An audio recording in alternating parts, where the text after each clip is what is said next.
Bonjour tout le monde. Dans cette première capsule, ce que nous allons faire, c'est de regarder ensemble la bibliographie pour que vous puissiez vous orienter, d'autant que dans la session d'été, tout va très vite et que l'idéal, c'est que vous ayez un peu une idée assez vite de ce sur quoi vous voulez travailler. Donc, nous allons regarder ça ensemble.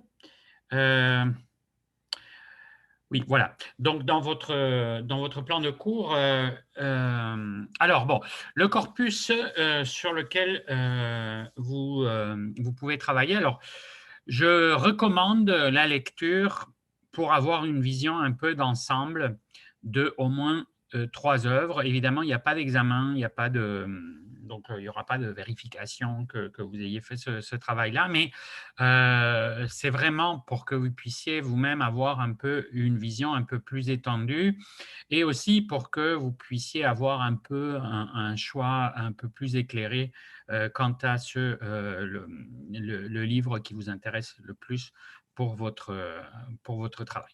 Alors, toutes les œuvres, sauf 2 ou 3 exceptions, se retrouvent, en ligne. Elles sont libres de droit avec les copyrights. Donc, pour ce qui est du corpus, pas pour la bibliographie critique. Mais pour ce qui est du corpus premier, vous avez cette possibilité, disons, pour avoir un premier aperçu. Mais quand vous avez décidé de travailler sur une œuvre, je vous conseille de consulter une édition critique. Un des grands problèmes, évidemment, avec les textes de la Renaissance, c'est l'immense distance culturelle qui nous sépare. Alors d'un côté, ça peut être du côté de la langue, de l'état de la langue française, et donc qui nécessite une édition critique qui vous donne un peu les glossaires et tout ça pour pas être tout le temps en train d'aller consulter sur un dictionnaire étymologique, mais aussi parce que énormément de références culturelles dans ces textes vous échapperez. Alors, si vous ne consultiez pas donc les éditions critiques. Alors, j'ai marqué celles qui sont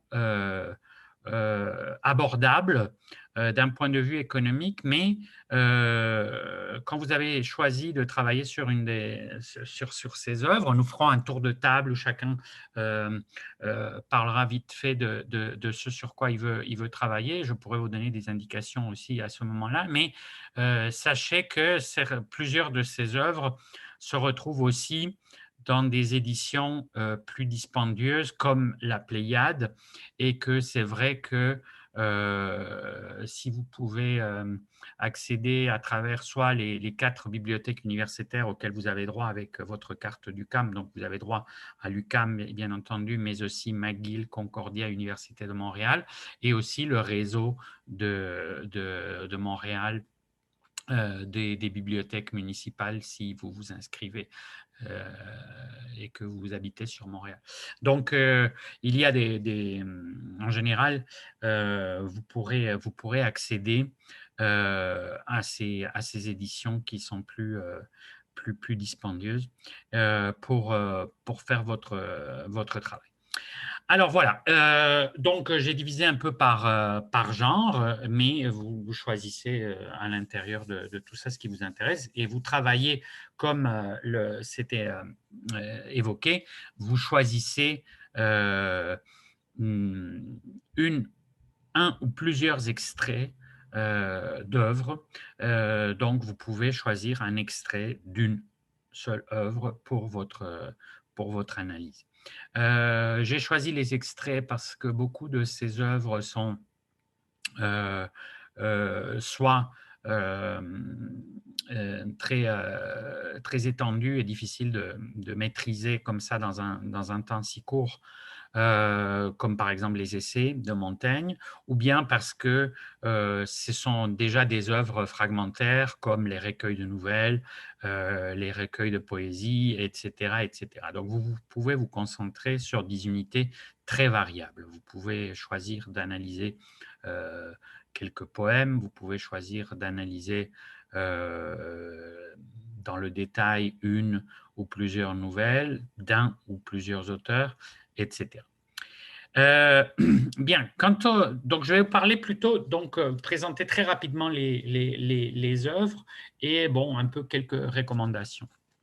Alors, dans les essais, le plus connu, bien entendu, pour ce qui est de la langue française, ce sont les essais de Montaigne, donc qui est un peu un incontournable pour tout ce qui est la Renaissance européenne, mais aussi très clairement la Renaissance française. Alors, il existe quantité d'éditions. Il y a des éditions qui ont été traduites en français moderne. Je ne le vous conseille pas quand même, vous êtes étudiant en littérature et je pense que, en tout cas pour ce qui est du travail, vous devez travailler sur le texte. Vous pouvez vous appuyer évidemment aussi en ayant une édition en français moderne à côté pour si vous trouvez plus à l'aise avec ça. Mais je vous conseille de toujours travailler pour tout en général dans le texte, dans l'état du texte original. Alors, l'édition Folio Classique contient beaucoup d'éclaircissements. Il y en a d'autres aussi, des éditions critiques. Alors bon, il y en a beaucoup. Donc, voilà, celle-ci, c'est celle que je vous conseille, mais ça ne veut pas dire que les autres ne sont pas aussi bonnes.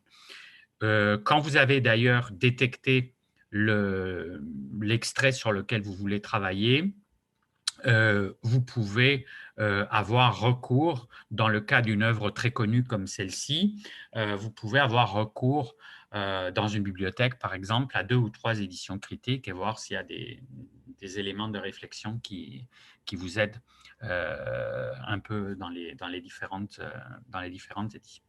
Mais bon, ce n'est pas obligé non plus. Donc, les essais de Montaigne, on en parlera longuement dans le cours, etc. C'est vraiment une expression de la subjectivité à partir d'un immense réservoir de textes anciens. Il y a beaucoup de passages qui sont devenus extrêmement célèbres. Donc, si c'est l'essai qui vous attire, et bon, c'est vraiment un peu le premier choix qui s'impose.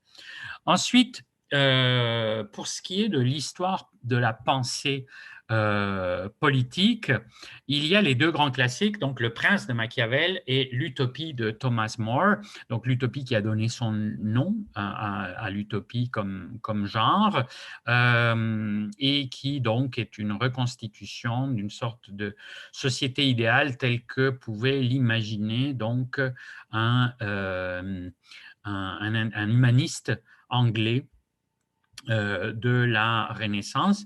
Le Prince, cette vision qui a été très souvent reprise par la suite, qui a été très souvent mal interprétée, misread, comme dirait Harold Bloom, donc mélu en traduction immédiate. Donc, on en a fait une sorte de manuel du cynisme absolu du pouvoir. Ce n'était pas exactement ça. Et c'est pour ça que c'est important d'avoir une édition critique pour bien mettre en contexte les pensées de Machiavel, qui était très révolutionnaire pour son époque par rapport à toute la théorie médiévale du pouvoir, etc., etc.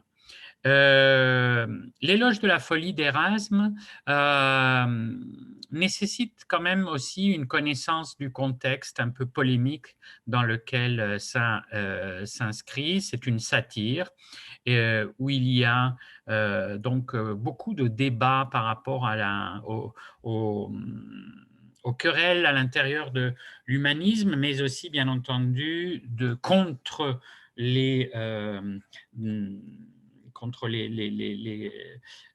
détracteurs de l'humanisme, contre la tradition de la scolastique, etc., etc. Et en général, donc, une vision très à la fois ironique, mais aussi donc très, très ancrée dans les polémiques du moment. Et c'est un peu le cas aussi pour le Cymbalum Mundi de Despériers, avec cette originalité que c'est parmi les textes les plus radicaux, les plus osés de l'époque, notamment du point de vue de l'incroyance. Et nous allons voir que c'est un des grands débats. Est-ce que la Renaissance a connu une forme d'incroyance, voire d'athéisme ou non? C'était tout le débat de Lucien Febvre. Et par ailleurs, par la suite, ça a continué à être débattu par les historiens. Il y a aussi une anthologie des humanistes européens de la Renaissance. Alors, l'anthologie est à la fois intéressante parce que ça donne vraiment un survol de quantité d'humanistes de toute cette époque-là, mais en même temps, je trouve que les textes eux-mêmes sont trop fragmentaires pour qu'on puisse vraiment travailler dessus. Alors, je vous le mets plus comme une sorte de complément.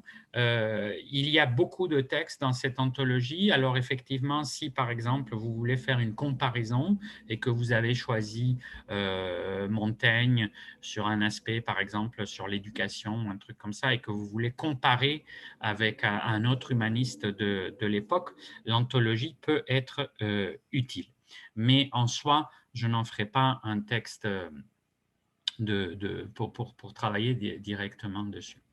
Alors, pour la poésie, donc, il y a une très belle anthologie, l'anthologie de la poésie française du XVIe siècle, faite par donc, la collection de la NRF dans Gallimard. Et là, vous avez un peu quantité quantité d'auteurs, quantité de genres poétiques, quantité de thèmes aussi qui sont évoqués. Et ça peut être intéressant justement pour des parcours de comparaison. C'est un peu la même chose avec les blasons anatomiques du corps féminin.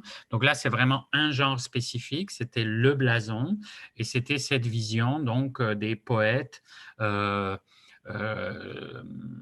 souvent érotisé du corps féminin, avec cette édition critique donc, qui situe un peu tous les enjeux de ce genre, que ce soit du point de vue justement aussi du gender, que ce soit de la tradition, la réécriture, puisque c'est aussi un genre très rhétorique, et l'utilisation de l'humour, donc qui intervient aussi souvent, notamment dans le genre du contre-blason, qui est une sorte de jeu burlesque avec le genre lui-même. Alors, parmi les grands classiques donc, des recueils de la Renaissance, il y a bien sûr les regrets du Bellay, et les antiquités de Rome, les œuvres de Louise Labbé, donc une des grandes poétesses de la langue française, le Canzoniere de Pétrarque, qui est un peu à l'origine de la révolution du lyrisme à la Renaissance et qui a donné le lieu, donc, qui a créé le mouvement qu'on a appelé un peu partout en Europe du pétrarchisme. Alors, c'est intéressant d'aller à la source. Donc, le Canzoniere, dans cette édition, c'est en français. Si vous voulez travailler sur Pétrarque et que, par ailleurs, vous avez des connaissances d'italien, ça peut être intéressant aussi d'aller voir dans le texte original, mais sinon, ce n'est pas requis. Mais là, vous voyez vraiment la source de toute cette nouvelle poésie de la Renaissance. Et donc, le très beau recueil de Ronsard, Les Amours, donc, qui a aussi eu une influence énorme, ainsi qu'enfin, plus tardif, vers la fin de la Renaissance, l'automne de la Renaissance, ce sont les sonnets de William Shakespeare qui ont eux aussi été très abondamment étudiés, etc. Alors, si vous choisissez de travailler sur du Bellay, Louise Labbé, Ronsard, ou Shakespeare, il y a une grande bibliographie critique qui peut vous aider et nous y reviendrons un peu plus tard, donc en regardant la bibliographie critique. Alors, pour les nouvelles, donc, celle qui s'impose pour la Renaissance française, c'est bien entendu l'Heptaméron de Marguerite de Navarre. Donc, ce grand recueil de textes, de nouvelles, qui se situe à la fois dans la lignée du grand ancêtre qu'est le Décaméron de Boccaccio, de Boccace, et en introduisant des thématiques euh, qui lui sont propres et qui d'ailleurs témoignent aussi de la transformation, puisqu'avec Boccace, on est dans la proto-Renaissance italienne, donc bien avant que la Renaissance devienne un mouvement européen. On est un peu à la transition avec Boccace entre l'univers des fabliaux du Moyen-Âge, on y reviendra, et ce qu'il crée réellement, qui est cette esthétique de la novella, de la nouvelle, donc très souvent facétieuse, mais parfois tragique, etc. Donc, si vous voulez aller aux sources, là aussi, vous avez l'édition en folio classique du Décaméron de Boccace. Un autre grand Italien qui va avoir beaucoup d'influence, mais lui du côté justement des histoires tragiques, c'est Bandello, dont les nouvelles ont été traduites chez Actes Sud. Et vous avez une très belle anthologie, mais là uniquement en Pléiade, une très belle anthologie des conteurs italiens de la Renaissance. Et là, vraiment, il y a beaucoup de choses beaucoup moins connues, un peu dans tous les registres, que ce soit l'érotique, le tragique, le burlesque, la subversion, notamment religieuse, etc. Alors, chez les Français, dont que Marguerite de Navarre comme premier choix, mais trois autres recueils qui sont importants, les 100 nouvelles nouvelles, et donc très bocassien aussi, les nouvelles récréations et joyeux des vies de Bonaventure des Perriers, qui est un peu dans le prolongement, vous l'avez aussi dans le Cymbalum Mundi, un petit peu cette idée plus ancrée dans la tradition de la culture populaire, dont les autres se nourrissent aussi de toute façon, mais donc plus de ce côté-là.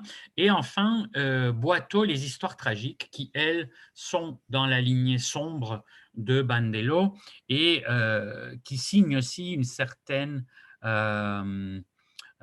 certain automne de la Renaissance, une certaine crise de la Renaissance, et où on est déjà un peu aux abords de l'époque baroque, et avec notamment une vision extrêmement pessimiste de la nature humaine, euh, etc. Mais qui vont avoir aussi une très grande influence par la suite. Alors, du côté des romans, toujours dans la Renaissance française, bon, évidemment, c'est Rabelais qui s'impose comme référence première. Alors, là aussi, vous avez plusieurs choix. Il y a le texte original avec la traduction, et Rabelais est sans doute celui qui sollicite le plus, de par ses jeux constants sur la langue, etc. C'est celui qui exige le plus de travailler avec soit une traduction à côté, soit un vrai appareillage de notes déjà lexicales. Donc, il y a la belle édition par Guy d'Emerson, mais qui est déjà ancienne, donc que vous trouverez surtout en bibliothèque. Elle a été reprise par certaines éditions en poche, donc vous pourrez regarder de ce côté-là. C'est vraiment là où vous avez côte à côte le texte original et le texte en français moderne. Euh, et voilà. Alors, ne travaillez pas juste sur le français moderne parce que vous rateriez énormément d'éléments et surtout pour votre travail, donc vous devez quand même vous appuyer sur le texte original. Les éditions critiques que je vous conseille sont celles de Folio Classique, notamment pour ce qui est de Gargantua et donc qui est une des plus récentes. C'est Mireille Huchon qui l'a faite et il y a vraiment quantité de notes. Alors pour choisir entre les œuvres, bon, ben, les deux les plus souvent travaillées, c'est Gargantua et Pantagruel. Mais le tiers-livre présente aussi des intérêts. Il y a aussi évidemment le quart-livre, mais bon, c'est Gargantua et Pantagruel qui ont été un peu le centre d'intérêt de la plupart des critiques et surtout des éditions critiques et aussi des éditions, comme on verra, qui peuvent vous aider à entrer dans ces textes. Alors bon, l'univers de Rabelais, j'imagine que vous en avez déjà un peu une idée d'avance, qui est un peu cet univers. Donc, il y a la célèbre terme de Mikhail Bakhtin, donc le carnavalesque, donc cette vision très, très à la croisée entre la culture populaire et la tradition savante, le côté totalement facétieux, burlesque, scatologique, euh, et toujours soumis à une sorte d'humour qui va aussi dans la satire des mœurs, satire des idées, satire parfois très, très subversive et parfois très difficile à comprendre de notre point de vue actuel, puisque très inscrite dans les débats intellectuels de l'époque, une énorme érudition du côté de Rabelais, mais plusieurs niveaux de lecture qui ont fait que Rabelais a pu continuer à être lu à travers les siècles, ce qui n'est pas du tout le cas pour d'autres textes. Et donc, le fait que ça s'appuie sur les ressorts traditionnels du comique fait que ça a pu même connaître un certain succès dans les éditions pour la jeunesse, etc. Mais donc, un choix un peu incontournable pour ce qui est de la Renaissance française.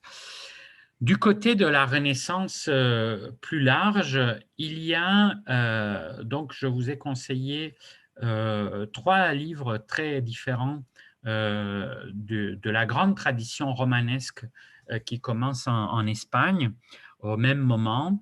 Il y a d'abord le grand classique du roman picaresque qui est La vie de Lazarillo de Tormes, donc qui introduit l'image du picaro qui doit survivre dans un monde extrêmement hostile. Ça va avoir un immense succès un peu partout en Europe et il va y avoir des adaptations du picaresque un peu partout. Alors en France, le picaresque va arriver un peu plus tard et ce sera plutôt dans le contexte baroque et ensuite sous le classicisme qu'on aura les adaptations les plus connues comme Gil Blas de Santillane, etc.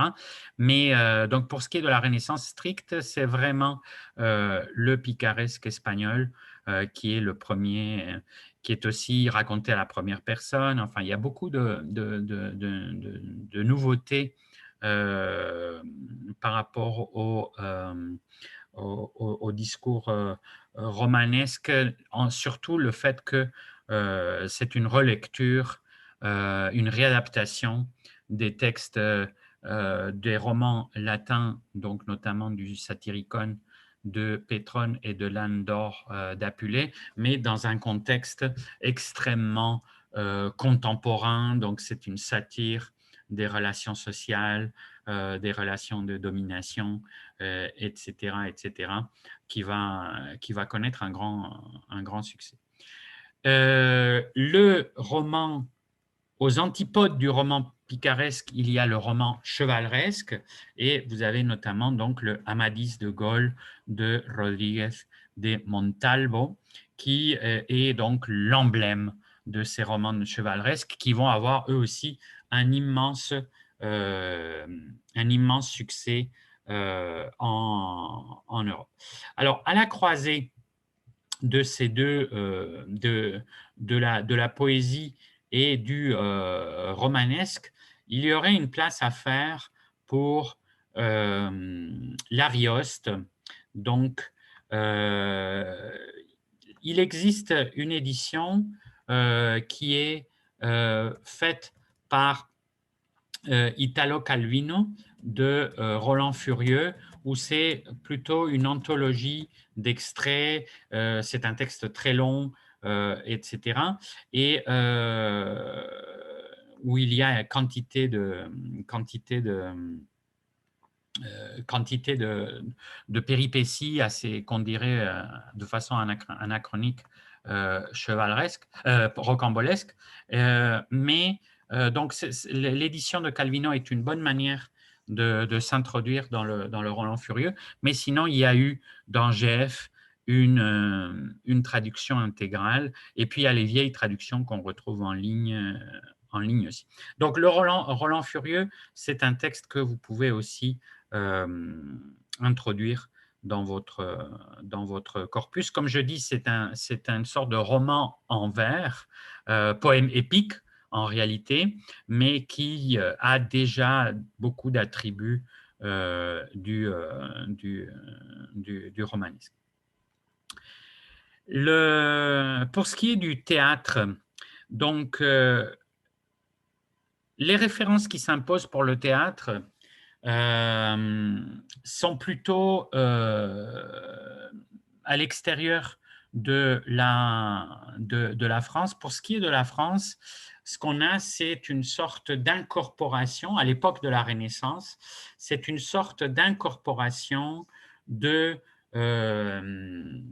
théâtre humaniste qui, à l'origine, n'était pas nécessairement conçu pour être joué, ou en tout cas pas conçu pour être joué sur la base du théâtre commercial tel qu'on va le connaître en Espagne ou en Angleterre à la fin de cette période.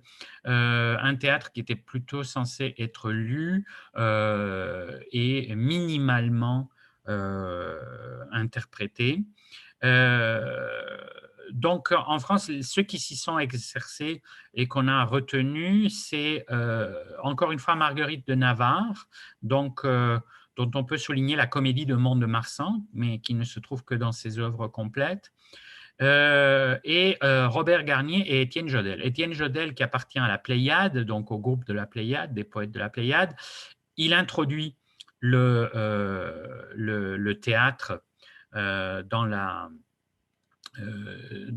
du répertoire donc, humaniste en France, sous une double session historique d'ailleurs, où il avait présenté à la fois donc, la première tragédie rédigée en langue française et la première comédie selon les règles, disons, puisqu'il y avait des textes auparavant comiques, théâtraux, mais donc c'est la première forme, disons, moderne de la tragédie et de la comédie. Donc c'est Cléopâtre captive et l'Eugène. Et cette mouvance humaniste du théâtre, de la tragédie, est reprise par Robert Garnier dans Les Juives. Mais comme je vous dis, pour les textes les plus intéressants du théâtre de la Renaissance se retrouvent plutôt du côté de l'Angleterre et de l'Espagne, où il y a eu une sorte euh, de rencontre entre les volontés de renouvellement du côté des humanistes et les volontés du renouvellement du côté du théâtre populaire. Et c'est là où ça a donné vraiment lieu à deux types de théâtre qui sont extrêmement importants pour l'histoire du théâtre. Euh, donc, d'un côté, le théâtre élisabétain anglais, et de l'autre, ce qu'on appelle en Espagne le théâtre du siècle d'or, ou la comédia, mais ça ne veut pas dire comédie au sens du genre comique, ça veut dire comédia au sens de théâtre, au sens large. Donc, le premier texte espagnol qui, lui, est un peu un précurseur, puisque il est, c'est un peu, il est dans la mouvance du théâtre humaniste qui est fait plutôt pour être déclamé. D'ailleurs, c'est une œuvre extrêmement longue et qui n'a pu être mise en scène que relativement récemment. C'est depuis les années 1960-70 qu'on s'est intéressé, puisque c'est une œuvre formidable, mais que le théâtre s'est mis à faire des représentations, alors extrêmement longues, des représentations de 9 heures, 10 heures, comme ça s'est fait un peu à partir des années 60 pour certaines œuvres. Et c'est là que, pour la première fois, on a vraiment mis en scène la Celestina, donc la Célestine de Fernando de Rojas, et qui est une œuvre très subversive pour l'époque, qui présente une sorte d'histoire d'amour tragique, mais qui à la fois représente les milieux marginaux de l'époque, de la prostitution, les tueurs à gages, etc. Donc un univers qu'on retrouvera par la suite dans le théâtre espagnol et dans le théâtre anglais notamment. Déjà, cette volonté de franchir les genres, donc la tragicomédie, ce qui était quelque chose d'inconcevable selon les principes classiques d'opposition entre le tragique et le comique. Et ici, pour la première fois, donc on va les voir indissolublement mélangés, ce qui va être le cas de ces deux traditions théâtrales que j'évoque. Ensuite, en Espagne, comme représentant de la comédia, nous avons Lope de Vega, qui est un peu avec Calderón, le Shakespeare espagnol. Alors, eux, ils sont aussi un peu, comme pour les Élisabétains, nous sommes là un peu dans ce décalage qu'on évoquera dans les rythmes de la Renaissance, puisqu'ils sont à mi-chemin déjà entre la Renaissance tardive et ce qui deviendra le baroque. Et par exemple, Calderón de la Barca est beaucoup plus proche déjà du baroque. Mais chez Lope de Vega, on a encore un peu un équilibre qu'on peut dire typiquement de la Renaissance. Et c'est pour ça aussi que chez les Anglais, j'ai choisi vraiment la période qui ressemble le plus aux enjeux de la Renaissance, puisque eux aussi vont passer du côté du baroque. Donc, le docteur Faust de Marlowe. Alors, les éditions critiques sont très bonnes en anglais, si vous lisez l'anglais, donc Dr. Faustus de Routledge. C'est lui qui va inspirer vraiment Shakespeare. Et de Shakespeare, donc deux grands chefs-d'œuvre de sa première époque, Le songe d'une nuit d'été du côté de la comédie et Roméo et Juliette du côté de la tragicomédie. Euh, En fait, oui, en parlant de l'Espagne, j'ai sauté tantôt pour les romans Le Quichotte, donc l'immense classique, le premier volume. Et justement parce que la première partie du Quichotte, la critique a souvent souligné la différence entre la première partie et la deuxième partie. La première partie est beaucoup plus ancrée dans les problématiques de la Renaissance et la deuxième partie ressemble déjà plus à ce qui va être le baroque.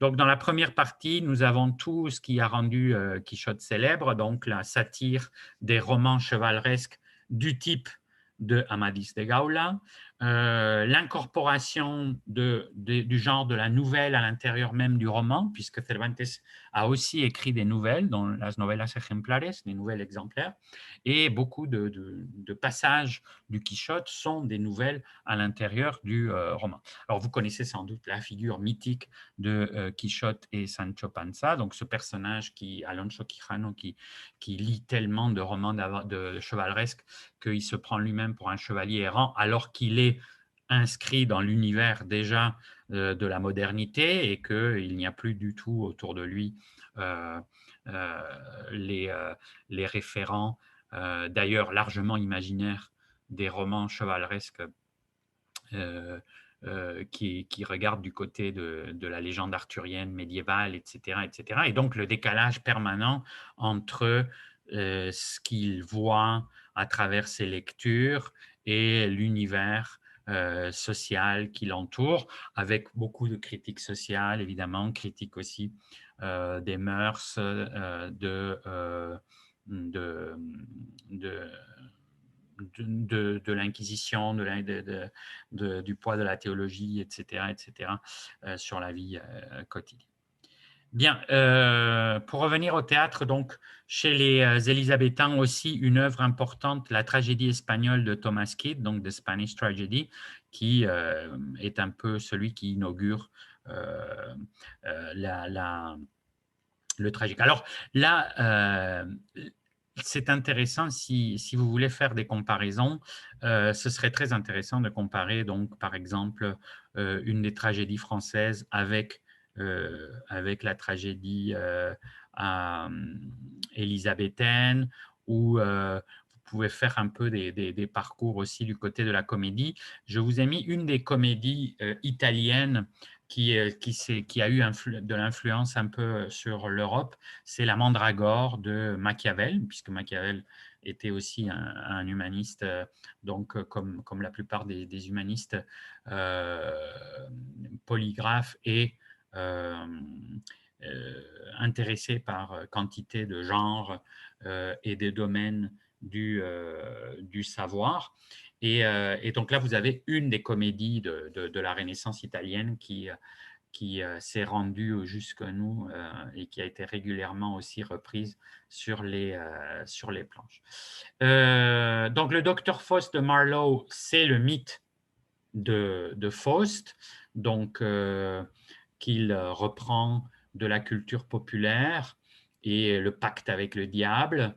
Et donc cette sorte de théâtre incorpore des éléments métaphysiques, des mystères médiévaux, mais qui en même temps met en scène une sorte de créature de révolté prométhéen qui est typique d'une certaine vision de la Renaissance. C'est aussi Faust une vision de la magie telle qu'elle était en train d'être réinventée par certains humanistes, donc par l'ésotérisme humaniste, Paracels, Pic de la Mirandole, etc., etc. Donc tout à coup, la figure du magicien prend des éléments extrêmement contemporains, et c'est aussi une réflexion sur les limites de la connaissance, les limites de l'humanité, les enjeux vraiment du salut, de la damnation,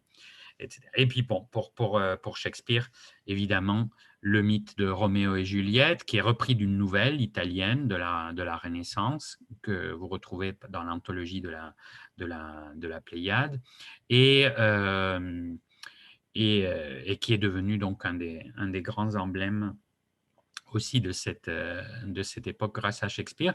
Et Le Songe d'une nuit d'été, qui lui est du côté d'une sorte de comédie en intégrant le surnaturel, le magique là aussi,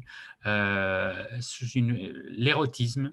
C'est une œuvre traversée comme les sonnets de Shakespeare par la question du désir, mais la question des différents types d'amour, qui est un des grands thèmes de la Renaissance aussi, amour profane, amour sacré, etc. Et, euh, et une œuvre inlassablement reprise, maintes fois adaptée au cinéma aussi, comme tout Shakespeare, à la croisée entre la culture populaire et la culture savante. Et c'est vraiment une des caractéristiques des œuvres qui ont le mieux survécu de la Renaissance, que ce soit Rabelais, que ce soit le Quichotte, que ce soit Shakespeare, que ce soit les dramaturges espagnols. C'est vraiment cette idée qu'on se nourrit des deux traditions. qui à l'époque n'étaient pas encore totalement séparées comme elles vont l'être, par exemple, à l'âge classique. Et donc, on se nourrit à la fois de tout ce que est vivant dans la culture populaire, euh, avec son aspect plus sensationnaliste, plus transgresseur, etc. Et de l'autre côté, c'est tout des intellectuels qui connaissent l'Antiquité et qui incorporent les références à l'Antiquité avec les références à l'actualité, etc., etc. Alors, un genre qui est très important à la Renaissance et qui est celui des dialogues.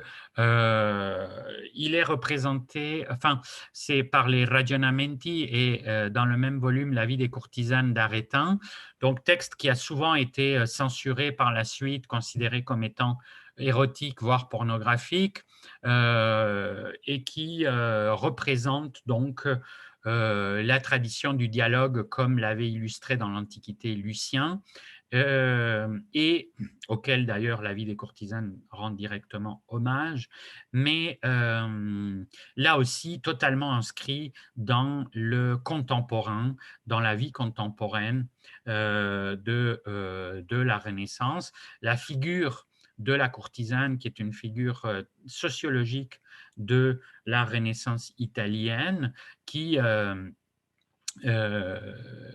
sollicite là aussi un peu, si vous voulez travailler sur ça, des lectures un peu du côté des historiennes, notamment de la culture de la Renaissance. Et donc ce rôle très étrange qu'occupaient des femmes qui parfois étaient un peu l'équivalent de ce que seront les divas et les stars par la suite, qui ont souvent elles-mêmes écrit ou composé de la musique, etc., etc., mais qui par ailleurs étaient aussi prises dans un système de domination très clairement patriarcal, qui faisait que elle ne pouvait exercer qu'une certaine liberté conditionnée par un statut qui pouvait les restituer à n'importe quel moment à, à, à l'ordre prostitutionnel. Donc, quelque chose de complexe, quelque chose qui, évidemment, sollicite une relecture contemporaine et où c'est aussi la satire de l'hypocrisie totale, notamment de l'Église, qui percevait de l'argent des, des, des, de la prostitution, notamment à Rome, par exemple, et qui avait une sorte de taxe, alors que par ailleurs, elle était censée condamner ces pratiques et que la plupart du clergé s'y prêtait. Donc, tout cet aspect à la fois donc, subversif, à la fois satirique, mais à la fois aussi de vision très ancrée dans la logique des genres sexuels de l'époque.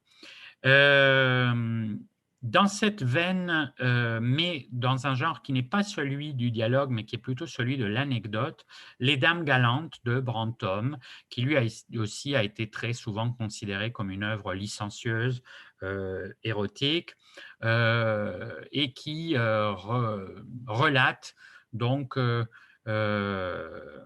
on est très proche de la nouvelle, sauf que ça se présente, comme d'ailleurs beaucoup de nouvelles de la Renaissance, comme des anecdotes vraies, et que c'est donc plutôt un portrait de une sorte de révolution sexuelle, si l'on veut, avant la lettre, qui a accompagné la Renaissance, dans un sens un peu anachronique, évidemment, puisque ce qu'on a connu, c'est plutôt différents régimes, enfin, c'est tout ce que on peut étudier avec les historiens de la sexualité, et puis avec Foucault, etc.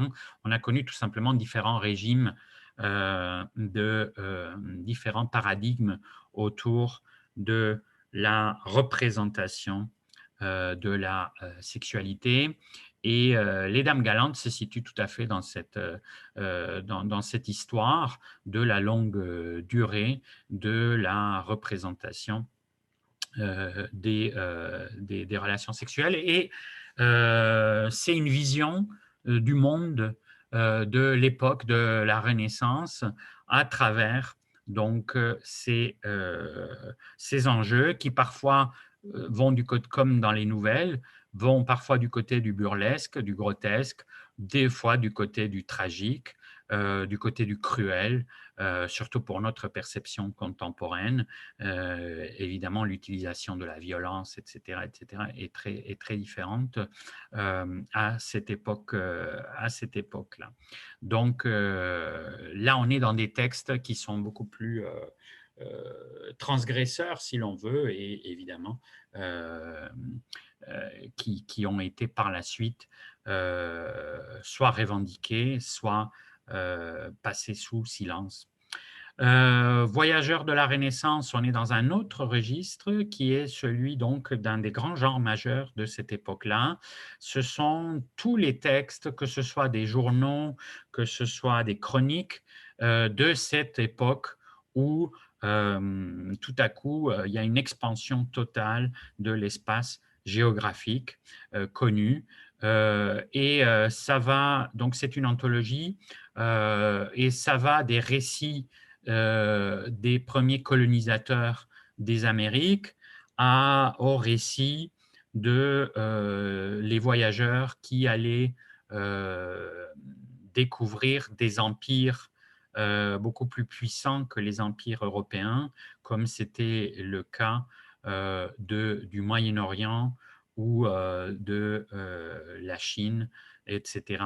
Donc là, on a vraiment un peu le regard sur l'étranger, l'autre, etc., etc. L'anthologie est très bien faite par un des grands spécialistes, Lestringant.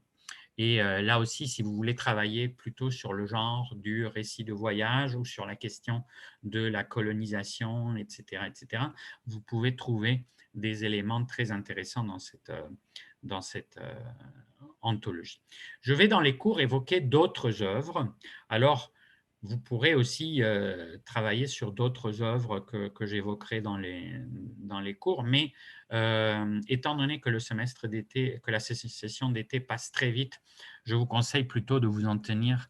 Vous avez déjà un bel éventail de choix dans ces œuvres-ci, donc je vous conseille plutôt de vous en tenir à ça pour commencer à faire vos recherches, puisque tout va, comme je dis, un peu en accéléré.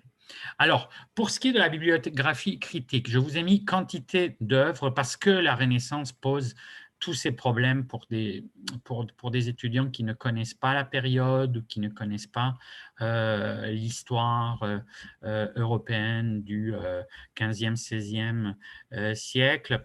Donc, je vous donne beaucoup d'outils pour vous orienter dans quelque chose qui peut être au début très déboussolant.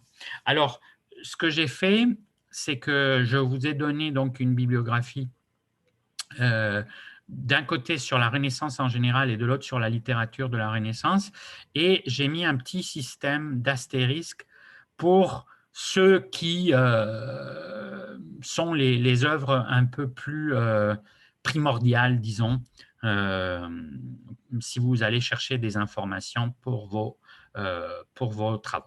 Alors, par exemple, dans l'ordre, donc, pour la Renaissance en général, vous avez le petit livre donc, de Jerry Bruton, The Renaissance, A Very Short Introduction, qui a justement le mérite d'être extrêmement synthétique, et donc ça peut être une très bonne première porte d'entrée dans la question de la Renaissance.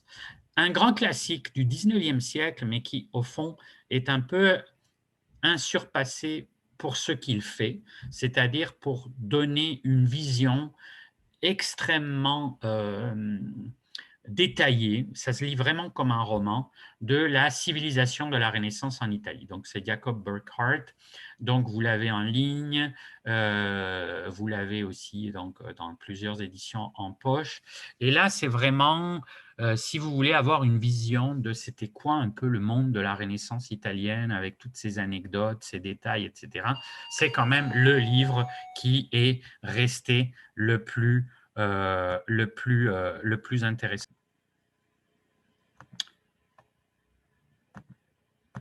Et donc,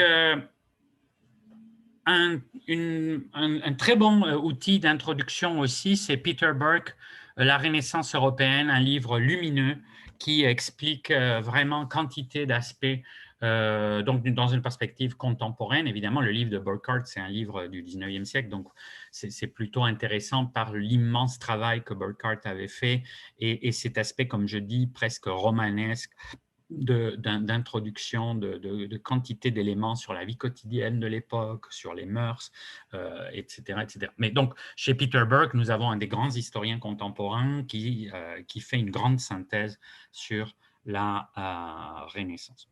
Du côté de l'art, qui est aussi un des éléments importants que vous pouvez comparer avec la littérature, etc., il y a le livre de Chastel. Je soutiendrai, enfin, c'est l'œuvre de Chastel en général.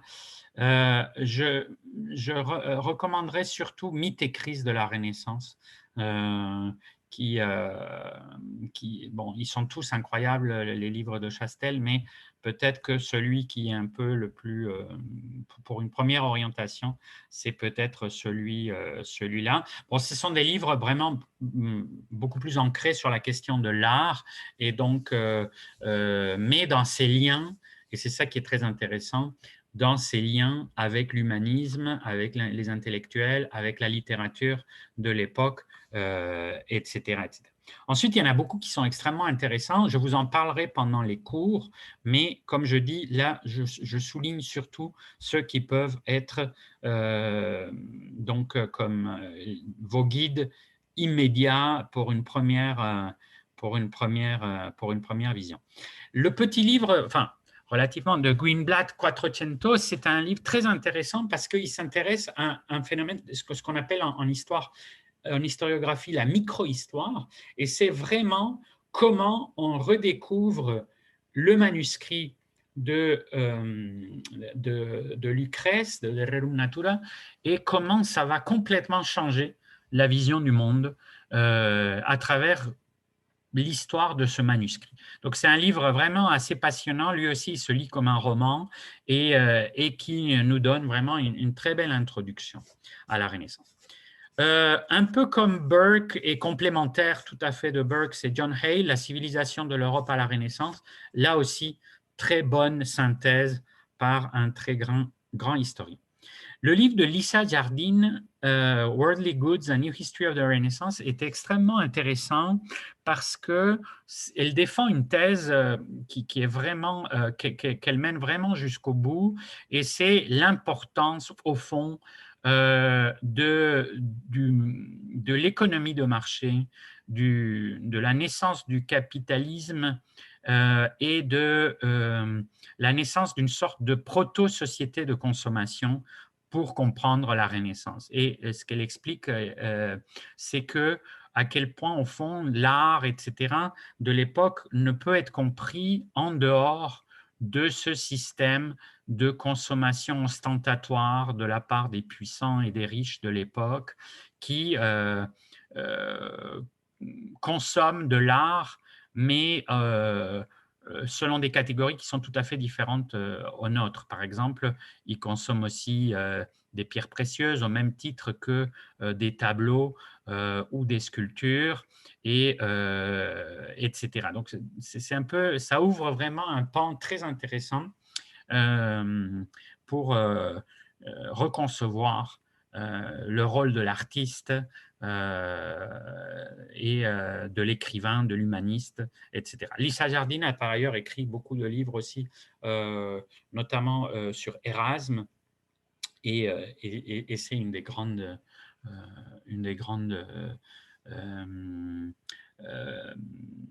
donc interprètes de la Renaissance contemporaine.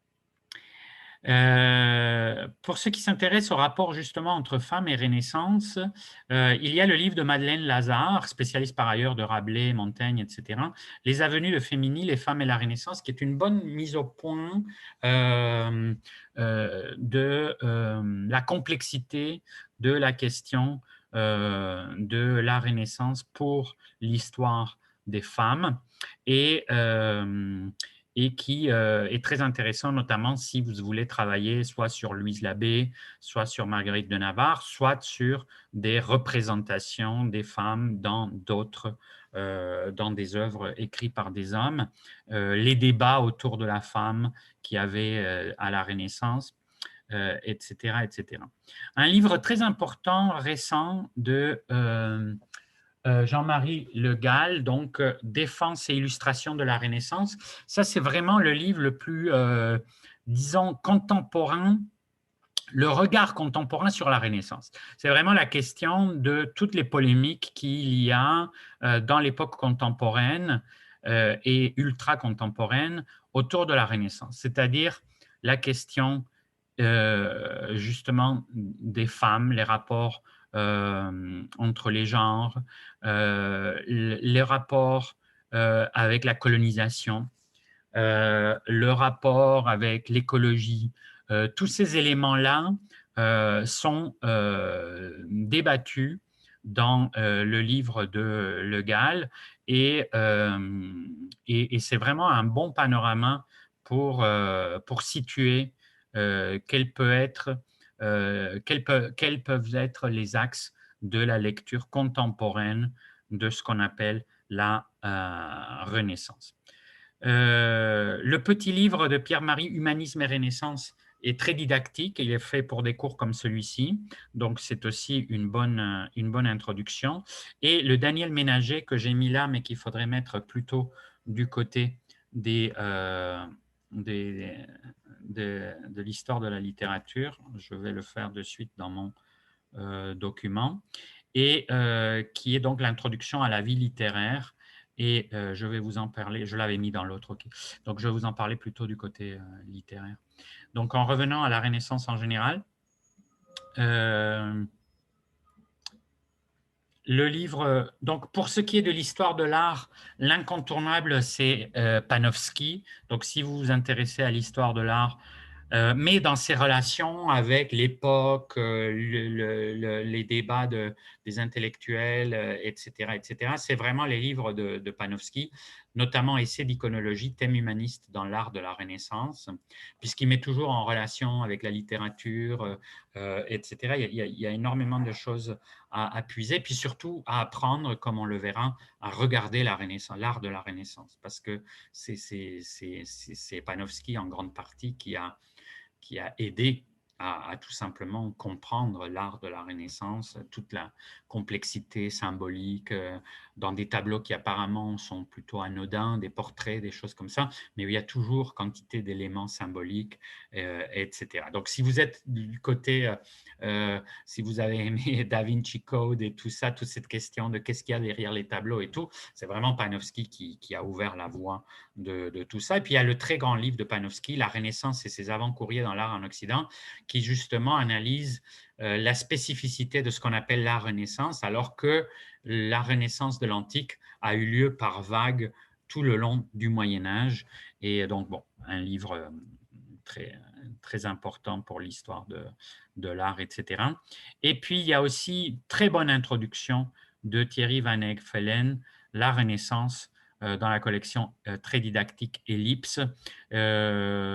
Et donc là, c'est aussi pour des cours plutôt d'histoire de la Renaissance, mais où il y a toute une partie, justement, inévitablement, sur l'humanisme, etc., etc., et qui est très bien fait. Alors, pour ce qui est de la littérature, donc, qui va il y a plusieurs livres qui peuvent vous être utiles. Le précis de littérature française du XVIe Renaissance de Hollotte, donc c'est là vous allez trouver vraiment à la fois vous pouvez avoir une vision plus étendue que ce qu'on va pouvoir faire dans les quelques séances que nous allons avoir ensemble, mais aussi aller chercher des informations sur les auteurs sur lesquels vous voulez travailler. incontournable pour Rabelais, mais très important pour l'histoire des études littéraires et pour l'histoire de la Renaissance, c'est Bakhtin, l'œuvre de François Rabelais, La culture populaire au Moyen-Âge et sous la Renaissance. C'est vraiment sa théorie du carnavalesque, comment le bas corporel, comment comprendre la scatologie justement et les blagues obscènes chez Rabelais, etc., etc. Dans quel contexte et qu'est-ce que ça nous dit de la culture populaire de son époque, notamment la culture du carnaval, la culture de la transgression, subversion des codes établis, dans quel contexte, dans quelles limites, etc., etc. Un autre très bon précis pour situer la littérature donc, française du XVIe, c'est Borio. Un petit livre très très bien fait, Bono, Humanisme et Pléiades, l'histoire et la doctrine. Ça, c'est vraiment un livre ancien de 61, mais extrêmement pédagogique et extrêmement clair si vous voulez travailler sur la Pléiade ou si donc les poètes de la Pléiade, Ronsard, Du Bellay, etc. Mais aussi si vous voulez donc avoir une vision très synthétique de la question de l'humanisme. Alors, je vous ai mis évidemment plusieurs livres sur des auteurs de cette période, Montaigne, Pétrarque, etc. Mais là, encore une fois, je vais surtout souligner les auteurs, les œuvres qui sont les plus importantes un peu pour une vision d'ensemble euh, pour appuyer vos travaux. L'imaginaire de la Renaissance de Gilbert Dubois, un livre très intéressant qui justement s'intéresse à l'ensemble de qu'est-ce qui peut constituer un imaginaire de la Renaissance, quels sont ces éléments, etc., etc. Il y a les livres de Lucien Febvre qui sont très importants, autant sur Marguerite de Navarre que sur la religion de Rabelais, etc., etc. Donc ça, c'est des livres qui sont à la fois sur des auteurs, mais aussi sur des périodes. Et c'est aussi un peu ce qui se passe avec le Shakespeare de Flucher, qui est une œuvre sur Shakespeare, mais qui est aussi une œuvre un peu sur l'ensemble des théories de l'époque.